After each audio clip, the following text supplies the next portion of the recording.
ഗർഭിണിയായിരിക്കെ senior അഭിഭാഷകൻ തന്നെ മർദ്ദിച്ചിരുന്നുവെന്ന ഗുരുതര വെളിപ്പെടുത്തലുമായി ജൂനിയർ അഭിഭാഷക ശ്യാമിലി. തന്നെ പിരിച്ചുവിട്ടതിന് പിന്നിലെ കാരണം അറിയണമെന്നും അത് അറിയാനായിട്ടാണ് സീനിയർ അഭിഭാഷകന്റെ അടുത്തുപോയതെന്നും ശ്യാമിലി പറഞ്ഞു. ബാർ അസോസിയേഷന്റെയും കൗൺസിലിന്റെയും ഭാഗത്തുനിന്ന് കർശന നടപടി ഉണ്ടാകുമെന്ന് പ്രതീക്ഷിക്കുന്നതായും ശ്യാമിലി കൂട്ടിച്ചേർത്തു. അതേസമയം സീനിയർ അഭിഭാഷകൻ ബെയ്ലിൻ ദാസ് മുൻകൂർ ജാമ്യത്തിനായി നീക്കം തുടങ്ങി. ഇന്ന് തിരുവനന്തപുരം ജില്ലാ കോടതിയിൽ മുൻകൂർ ജാമ്യാപേക്ഷ നൽകിയേക്കും. ബാർ കൗൺസിലിന് ഇന്നലെ തന്നെ എൻ്റെ പരാതി ഞാൻ മെയിൽ അയച്ചിട്ടുണ്ടായിരുന്നു. സൈൻ ചെയ്തിട്ട് മെയിൽ അയച്ചിട്ടുണ്ടായിരുന്നു. അവരത് എല്ലാവരും ഹൈക്കോടതി നമ്മുടെ ബാർ കൗൺസിലായാലും സുപ്രീം കോർട്ടിൽ നിന്ന് വരെ എനിക്ക് വിളിച്ചിട്ട് എല്ലാ ഭാഗത്തും നല്ല സപ്പോർട്ടാണ്. നമ്മുടെ ബാർ അസോസിയേഷൻ ആയാലും എല്ലാ ഭാഗത്തു നിന്നും നല്ല സപ്പോർട്ട് തന്നെയാണ്. ഇനി ബാർ അസോസിയേഷനിൽ പോകുന്നുണ്ട്. എൻ്റെ റിട്ടേൺ കംപ്ലയിൻറ്റ് ബാർ അസോസിയേഷനിൽ കൊടുക്കണം. അപ്പോൾ അതിന് വേണ്ടിയിട്ട് എന്തായാലും നിയമ നടപടിയായിട്ട് മുന്നോട്ട് പോകാൻ തന്നെയാണ് തീരുമാനം. പ്രശാന്ത് ശങ്കരമംഗലത്ത് ചേരുന്നു വിവരങ്ങളുമായി. പ്രശാന്ത്, ഗുരുതരമായ ആരോപണങ്ങളാണ് അഭിഭാഷകയുടെ ഭാഗത്ത് നിന്നും സീനിയർ അഭിഭാഷകനെതിരായി ഉയർന്നിരിക്കുന്നത്. എന്തെല്ലാം കാര്യങ്ങളാണ് അവർ മാധ്യമങ്ങളോട് പങ്കുവച്ചത്? രോഹിണി, തിരുവനന്തപുരത്ത് മെഡിക്കൽ കോളേജിൽ ദന്തൽ വിഭാഗത്തിൽ ചികിത്സ തേടാനെത്തിയതാണ് യുവതി. കഴിഞ്ഞ ദിവസം മർദ്ദനമേറ്റിരുന്നു. ചെവിക്ക് താഴ്ഭാഗത്തായിട്ടായിരുന്നു മർദ്ദനമേറ്റത്. അതിന് പിന്നീടാണ് തിരുവനന്തപുരം മെഡിക്കൽ കോളേജിൽ പ്രവേശിക്കണമെന്ന നിർദ്ദേശം ലഭിച്ചത്. തുടർന്നാണ് ഇപ്പോൾ തിരുവനന്തപുരത്തെ മെഡിക്കൽ കോളേജിലെ ദന്തൽ വിഭാഗത്തിൽ ചികിത്സ തേടിയത്. ചികിത്സ തേടിയതിനു ശേഷം ഇറങ്ങുമ്പോഴാണ് ഗുരുതരമായ ആരോപണങ്ങൾ പിന്നെയും ഈ അഡ്വക്കേറ്റ് ബെയ്ലിൻ ദാസിനെതിരെ യുവ അഭിഭാഷക ഉന്നയിച്ചത്. അതായത് നേരത്തെയും തനിക്ക് മർദ്ദനമുണ്ടായിട്ടുണ്ടെന്നാണ് ഈ അഭിഭാഷക പറയുന്നത്. താൻ ഗർഭിണിയായിരിക്കുന്ന സമയത്തും തന്നെ ഇത്തരം രീതിയിൽ മർദ്ദിക്കുന്ന സാഹചര്യം ഉണ്ടായിരുന്നു. എന്നാൽ പരാതി കൊടുക്കേണ്ട നിലയിലേക്ക് എത്തിയില്ല. കാരണം ഒന്ന്, മറ്റാരും കാണുന്ന സ്ഥലത്ത് വെച്ചായിരുന്നില്ല മർദ്ദനം ഉണ്ടായത്. മാത്രമല്ല, ഇത്രയും ക്രൂരമായ രീതിയിൽ അല്ലെങ്കിൽ ഇത്രയും തീവ്രമായ രീതിയിലല്ലായിരുന്നു മർദ്ദനം ഉണ്ടായിരുന്നതെന്നും യുവതി പറയുന്നു. എന്നാലും ഗർഭിണി ആയിരിക്കുന്ന സമയത്ത് തനിക്ക് മർദ്ദനമേറ്റിട്ടുണ്ടെന്ന് പറയുന്നു. മാത്രമല്ല, ഫയലുകളടക്കം വലിച്ച് മുഖത്തേക്ക് എറിയുകയും അല്ലെങ്കിൽ അങ്ങനെ അത്തരം സ്വഭാവങ്ങൾ ഈ ബെയ്ലിൻ ദാസിന് ഉണ്ടായിരുന്നു എന്നതടക്കമുള്ള ആരോപണങ്ങൾ ഉണ്ടായിരുന്നു എന്ന പരാതിയും ഇപ്പോൾ യുവതി തന്നെ ഉന്നയിക്കുകയും ചെയ്യുന്നു. എന്തായാലും ശക്തമായ നിയമ നടപടികളുമായി മുന്നോട്ട് പോകുമെന്ന് തന്നെയാണ് യുവതി പറയുന്നത്. തനിക്കെതിരെ ഉണ്ടായത് അത്ര ക്രൂരമായൊരു സമീപനമാണ്.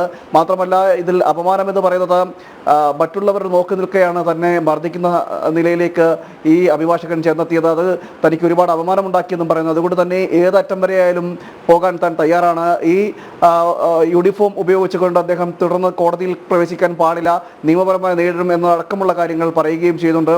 മാത്രമല്ല, ബാർ അസോസിയേഷനെതിരെയും യുവതി ആരോപണമായി ഉന്നയിക്കുന്ന ഒരു കാര്യമുണ്ട്. ബാർ അസോസിയേഷൻ സെക്രട്ടറിയുടെ ഭാഗത്ത് നിന്ന് ഉണ്ടായൊരു സമീപനമാണ് പ്രതി രക്ഷപ്പെടാൻ കാരണമായിട്ട് യുവതി പറയുന്നത്. തുടക്കത്തിൽ താൻ പോലീസിനെ വിളിച്ച് പരാതി പറഞ്ഞിരുന്നു. പോലീസ് അവിടെ എത്തിയപ്പോൾ ഈ ബാർ അസോസിയേഷൻ്റെ സെക്രട്ടറി പറഞ്ഞിരുന്നു അത് ഓഫീസിൽ കയറി അറസ്റ്റ് ചെയ്യാൻ പാടില്ല എന്ന സമീപനം നിലപാടെടുക്കുകയും ചെയ്തു. അതുകൊണ്ടാണ് പ്രതി രക്ഷപ്പെടാനുള്ള സാഹചര്യം ഉണ്ടായത്. തുടർന്ന് പോലീസിന് അവിടേക്ക് കയറാൻ കഴിഞ്ഞില്ല. ഇതിനിടയിൽ പ്രതി അവിടെ നിന്ന് രക്ഷപ്പെട്ടു പോവുകയും ചെയ്തു എന്നും യുവതി പറയുന്നു. എന്തായാലും ശക്തമായ രീതിയിൽ നിയമ നടപടികൾ തന്നെ സ്വീകരിക്കും എന്ന് തന്നെയാണ് യുവതി പറയുന്നത്. തിരുവനന്തപുരം മെഡിക്കൽ കോളേജിൽ ചികിത്സ തേടാൻ എത്തിയതാണ് യുവതി. ഗുരുതരമായി പരിക്കേറ്റിരുന്നു.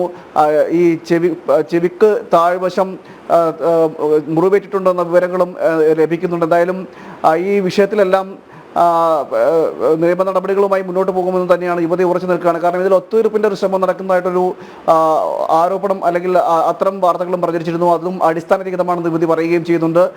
അത്തരത്തിലുള്ള യാതൊരുവിധ ഒത്തുതീർപ്പ് നടപടികളുമില്ല. ഈ പ്രതിക്കെതിരെ കർശനമായ ശിക്ഷ ലഭിക്കണം.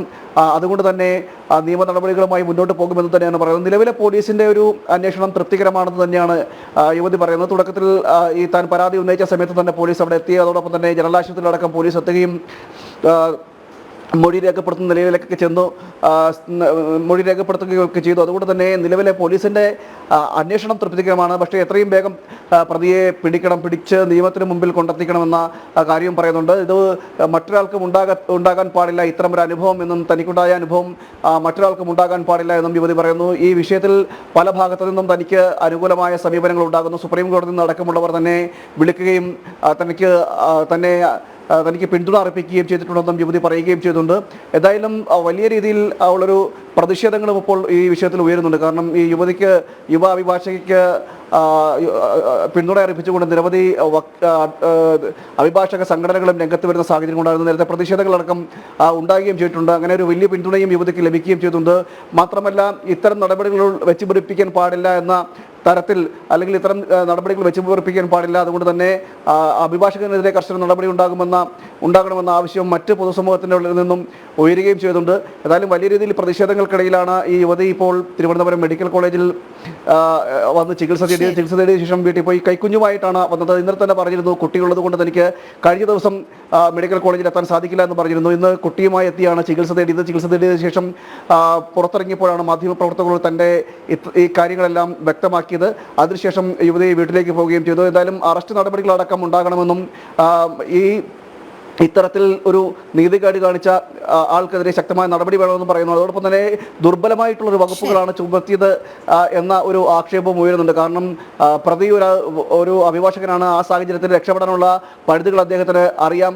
ഈ സാഹചര്യത്തിൽ നിലവിൽ ചുമത്തിയിരിക്കുന്ന വകുപ്പുകൾ അപര്യാപ്തമാണെന്ന അടക്കമുള്ള ആക്ഷേപവും അല്ലെങ്കിൽ ഒരു പരാതിയും യുവതി പറയുകയും ചെയ്യുന്നുണ്ട്. രോഹിണി. ശരി, പ്രശാന്താണ് വിവരങ്ങൾ നൽകിയത്.